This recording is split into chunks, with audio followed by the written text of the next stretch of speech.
Justice काजी फायद ईसा के खिलाफ reference में हुकूमती वकील को जजेस के सख्त सवालात का सामना है। अदालत ने आज खबरदार किया है कि अगर इल्जाम साबित नहीं हुआ तो इसके नताइज होंगे। साथ ही अदालत मुसलसल एसिड रिकवरी यूनिट के क़याम और उसकी कारकर्दगी पर सवालात उठा रही है और ये सवालात बहुत अहम हैं। जस्टिस मुनीब अख्तर ने समाअत के दौरान अहम नुक्ता उठाया। उन्होंने सवाल किया कि आप कहते हैं कि एसिड रिकवरी यूनिट सिर्फ कोऑर्डिनेट करता है और हमीद डोगर ने ARU से राब्ता किया और उन्होंने डोगर का पस मंजर जाने बगैर तहकीकात शुरू कर दी। जस्टिस मुनीब अख्तर ने मजीद रिमार्क्स दिए कि एसिड रिकवरी यूनिट को जब ये पता चल भी गया कि ये एक टैक्स की खिलाफ वर्जी का मामला था तो फिर किसने फैसला किया कि ये तो मिसकंडक्ट है। वो अक्लमंद कौन था जिसको ये शानदार ख्याल सूझा कि ये रेफरेंस बनता है। बैरिस्टर फरोग नसीम ने कहा कि यह फैसला एसिड रिकवरी यूनिट ने नहीं किया। जस्टिस मकबूल बाकी ने रिमार्क्स दिए कि आपको मालूम होना चाहिए कि इसके कानूनी नताइज होंगे। जस्टिस मुनीब अख्तर ने दोबारा सवाल पूछा कि वो अक्लमंद बताएं जिसके जहन में रेफरेंस बनाने का ख्याल आया। मैं बहुत ही नर्म लफ्जों का इस्तेमाल करते हुए कहूंगा कि यहाँ फैसला करने में बहुत बड़ी गलती हो गई है। जस्टिस सुमरता बंदियाल ने कहा कि ये रोशन आइडिया किसने दिया कि मामला नैब और FBR को भेजने के बजाय रेफरेंस बनाया जाए। समाअत के दौरान जस्टिस मुनीब अख्तर ने दिलचस्प नुक्ता उठाया। उन्होंने कहा कि लंदन फ्लैट्स की ट्रांजैक्शन किस वक्त हुई। फरोग नसीम ने बताया कि 2013 में।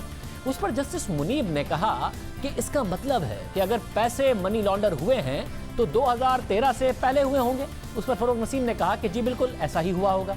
तो जस्टिस मुनीब अख्तर ने एंटी मनी लॉन्ड्रिंग लॉ 2016 का हवाला देते हुए कहा कि 2013 में तो कानून के तहत ये मनी लॉन्ड्रिंग नहीं थी।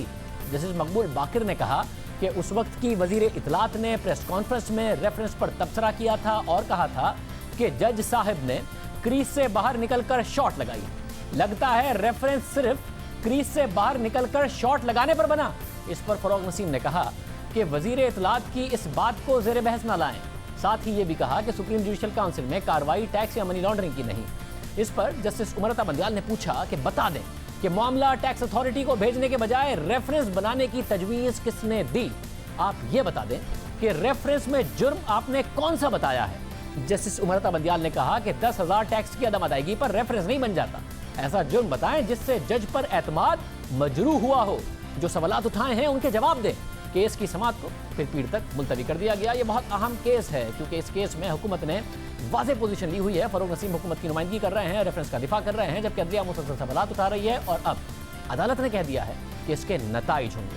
अब अदालती कार्रवाई में ये सवाल उठ रहा है कि क्या ARU जज के खिलाफ तहकीकात कर सकता है या नहीं।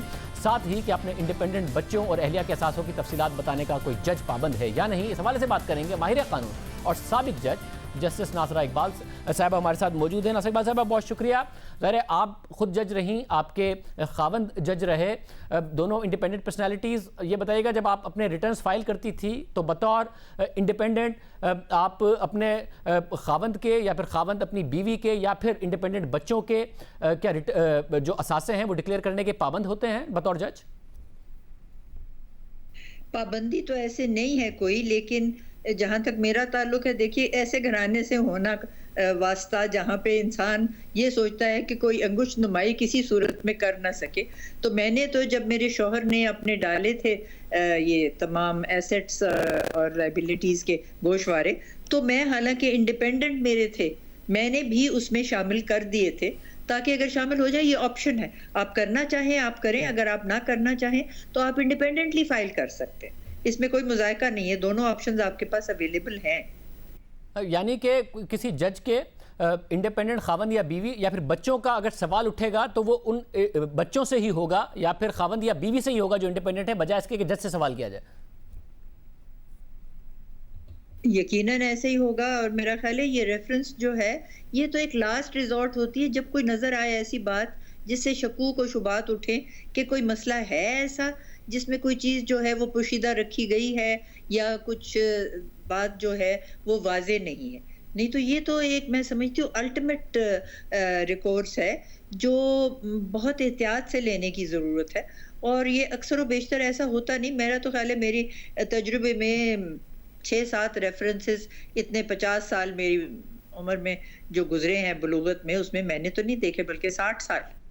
अदालत एक और सवाल उठा रही है कि एक शख्स ने शिकायत की, एसिड रिकवरी यूनिट ने तहकीकात कर दी, ये सुप्रीम जुडिशल काउंसिल या सदर कर सकता था। इस हवाले से कानून क्या कहता है? असल में बात ये है कि जिसने शिकायत की है वो शिकायत करनंदा का ही कोई पता नहीं लगता कि वो कहाँ से आया और वो उसने कैसे ये सारी बातें निकालने की कोशिश की। इससे ये स्पाई का जो है ना गुमान ये ज़रा हो जाता है स्ट्रॉन्ग कि ये बातें निकल क्यों रही हैं और ये ऐसे इस अंदाज में करने की ज़रूरत क्या पेश आई? आखिर कोई जवाज़ होना चाहिए ना ये सारी बातें निकालने का। और मैं समझती हूँ कि मुनासिब तो यही था कि अगर एसेट रिकवरी यूनिट ने कुछ मालूमात किए थे तो वो इनसे इनको अपना रख्ता शामिल जो अगर सुप्रीम जुडिशल काउंसिल के साथ इन्होंने कोई करना था इसके बाद। कुछ उजलत में मुझे लगता है कि सारी रेफरेंस मूव की गई, जब अभी जो मुशाहिदात थे वो इनके पास मुकम्मल थे ही नहीं और रेफरेंस भी मूव हो गई और अब तो कई महीने हो गए हैं रेफरेंस को मूव हुए हुए और ये अपने मंतकी अंजाम तक पहुंचने के लिए इस वास्ते मुमकिन नहीं हो रही है कि इनके यहाँ पे कोई इस पे अभी तक उनके पास मुशाहिदात आए नहीं हैं साथ। बहुत शुक्रिया।